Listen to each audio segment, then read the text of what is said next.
comando, sai do Mineirão, vai para um gramado que estava horripilante. O William sentiu o joelho, ele saiu com um incômodo no joelho. O William, que é um jogador importantíssimo. E o Cruzeiro perdeu. E o Cruzeiro perdeu o jogo. Olha o prejuízo. Por causa de quê? Por causa de R$1 milhão? Para quem não sabe, né? Assim, era uma gestão anterior, né? Aqui combinou, aqui acertou, que fez o contrato da venda do mando de campo. Cruzeiro perdendo a sua primeira partida como mandante, não em casa, mas como mandante, tinha 100% de aproveitamento, não tem mais. Vamos com a Vitória Leite, então, atualizando o dia seguinte do Cruzeiro, aí com uma derrota, Vicky. É isso, bom dia, Mari, para você, para todo mundo que nos acompanha.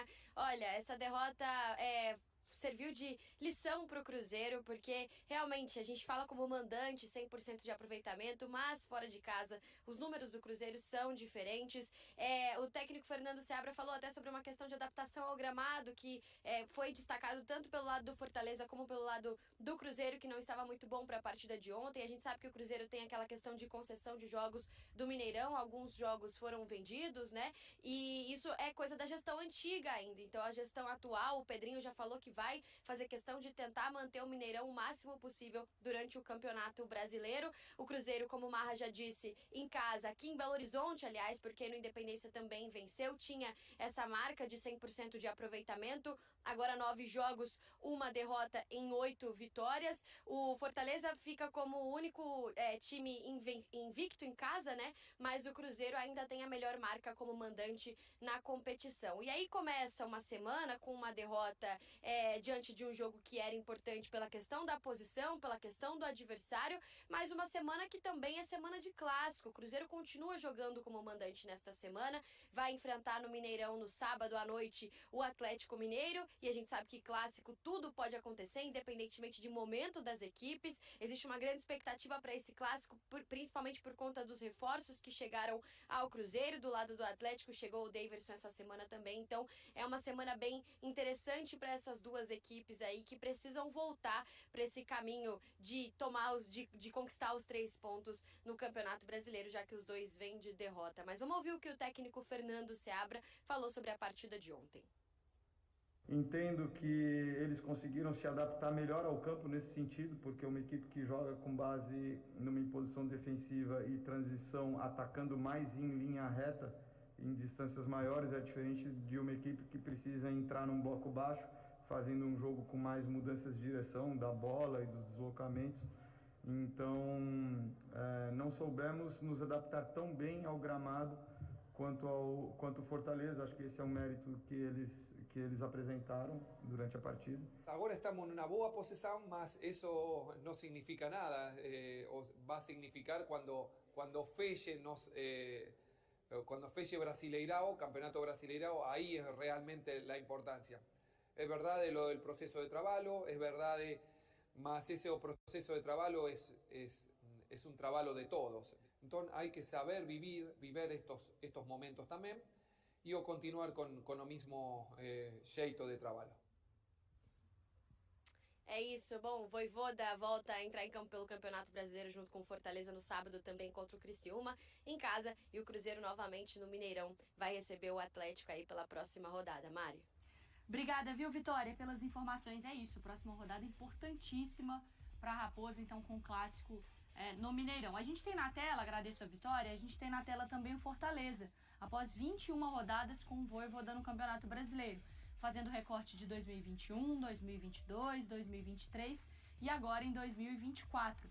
Tem 4 pontos a menos que o líder, tem um jogo a menos, então está na terceira posição com 39 pontos. Esse jogo a menos é com o Inter. Com o Inter? No Sul, tá? Mas é o jogo aí que... Bom, todo mundo que tem jogo a menos é com o Inter praticamente, né? Porque o Inter tá devendo partida aí pra todo mundo, mas... É o Fortaleza terceiro colocado, Donk, no Campeonato Brasileiro. E pode ser, para mim, o maior feito desse trabalho histórico do Fortaleza. Porque a gente estava falando de uma final do Sul-Americana, semifinal de Copa do Brasil, mas você, de repente, brigar por um Campeonato Brasileiro, com profundidade de elenco, com a de questão geográfica, que a gente tem que sempre repetir. Sempre. E você, para mim, um terceiro lugar é muito maior que qualquer de repente, um título da Sul-Americana. pela dificuldade, pela exigência que você tem da regularidade no campeonato inteiro.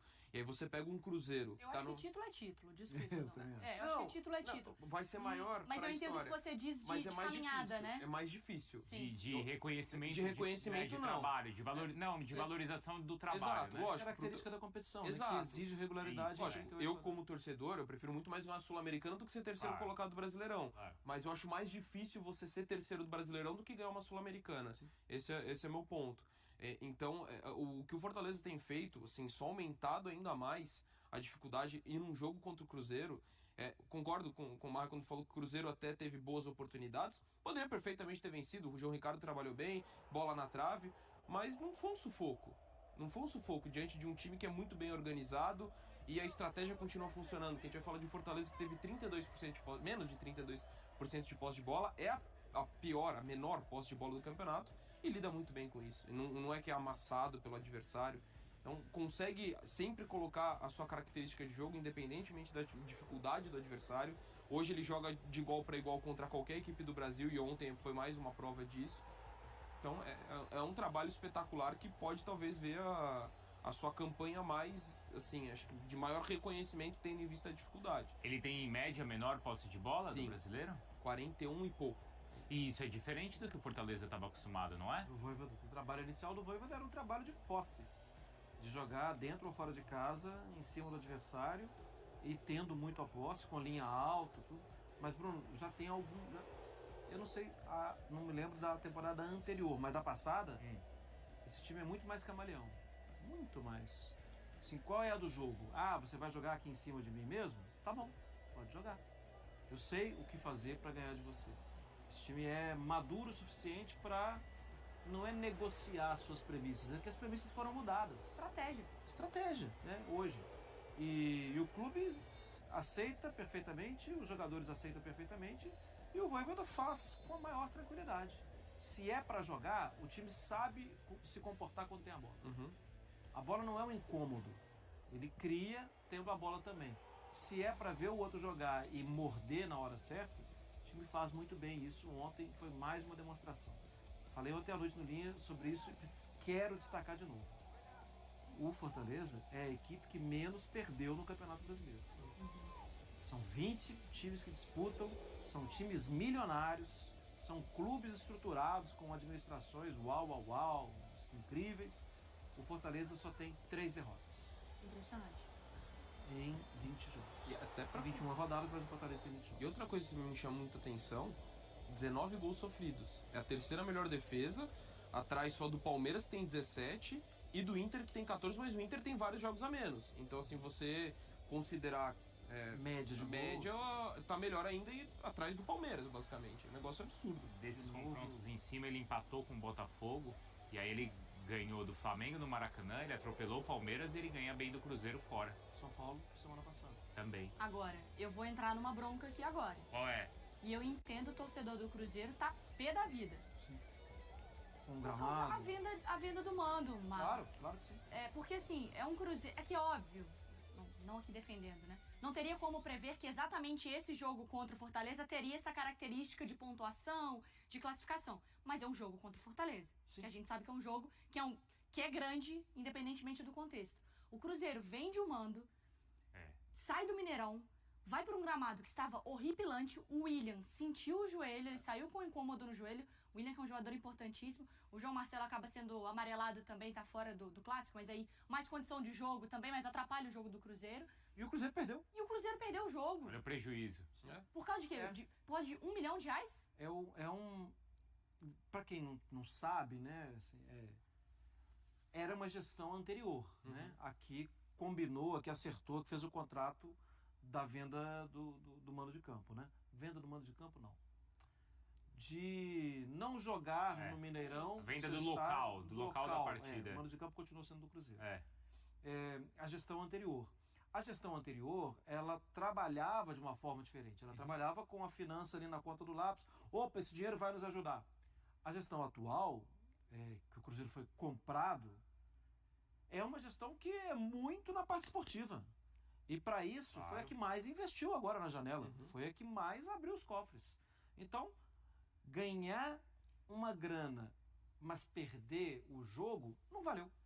Não é que não valeu, é que é prejuízo. Que não foi uma grana que mudou a vida do Cruzeiro. Exato. Ó, vendemos por 40 milhões, já você vai pagar o Caio Jorge. Perfeito. Mas vou eu ficar acho que esse é o ponto, né? Porque em condição nenhuma isso vai ser benéfico pro Cruzeiro. A gente não gosta da venda de local, né? De local, acho que em nenhuma situação. O Juventude fez recentemente também, com 2 jogos e tal. Para alguns clubes, eu não gosto, mas para alguns clubes, justifica mais. A gente entende. Sim. Quando o dirigente, às vezes, né, em aquela fase inicial da Copa do Brasil, ele explica que aquela venda salvou o ano do clube. A gente eu não gosto, mas eu entendo. Mas como não sou eu que pago as contas... Eu me coloco na posição do cara e prefiro que ele negocie esse local do que ele atrase o salário dos funcionários do clube. Mas no caso do Cruzeiro, não é o caso. E além de tudo isso que vocês colocaram, que eu concordo, pra mim você afeta a isonomia do campeonato. Porque se eu vou jogar com o Cruzeiro e jogo em Cariacica e o outro joga no Mineirão, você não ofereceu as mesmas condições de adversário. Então eu não acho justo. Não é justo pra mim. Você tá afetando de certa forma. Se eu fosse o adversário do Cruzeiro, estaria incomodado que o Fortaleza teve fora do Mineirão também. Pois eu também quero ter esse direito. Então, sinceramente, ainda mais no caso do Cruzeiro. E assim, futebol pra mim, acima de tudo, é pro torcedor. Você tira ele se ainda você jogasse num local onde é cheio de cruzeirense, isso. Mas não é o caso. Então, assim, pra mim é errado em todos os sentidos. O Espírito Santo tem muito cruzeirense, mas sim, o Mineirão mas não tem mais. É isso. E é diferente, por exemplo, até de uma situação, às vezes, do Flamengo jogando. Claro. Porque vira um time. Do Vasco, né? Do Vasco, ele tem esse caráter. Mas do Cruzeiro, o torcedor tá bravo pra caramba. O torcedor falou, cara, a importância desse jogo, os riscos que o Cruzeiro tá correndo com lesão, poderia ter até sido pior.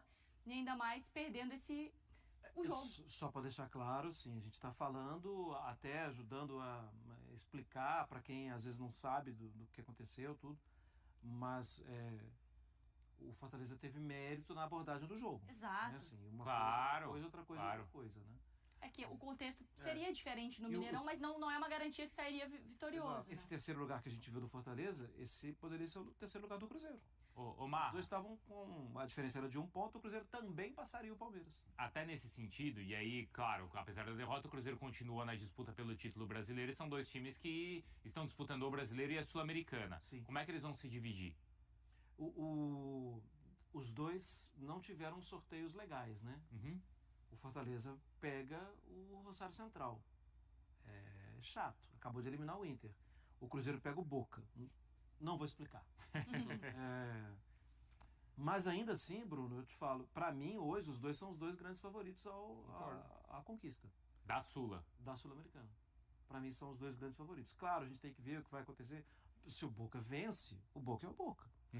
O Rosário também vai se encher de força. Mas hoje eu vejo os 2. Na hora que o Cruzeiro faz o gol, eu vi uma página, não sei, até se foi da Sport Center Argentina, recortando, Matheus, não sei o quê, atenção Boca, Cruzeiro, não sei o quê. Então, assim, até a mídia tá, obviamente, né, acompanhando de pertinho a situação do Cruzeiro e do Fortaleza. Em menos de 5 horas, mais de 10 mil ingressos foram vendidos pela torcida do Cruzeiro para o clássico contra o Atlético, que acontecerá no próximo sábado, 10 de agosto, às 21h30 no Mineirão, pela 22ª rodada do Campeonato Brasileiro. As vendas iniciaram às 10 horas desta segunda-feira 5, e de acordo com um acordo feito pelos clubes, o jogo terá apenas a presença da torcida do Cruzeiro devido ao time ser o mandante. E aí, galera, o que acharam? Deixe nos comentários. Não se esqueçam de deixar o like e de se inscreverem no canal e ativar o sininho para receber as notificações. Até mais, Nação Celeste! Vamos pra frente!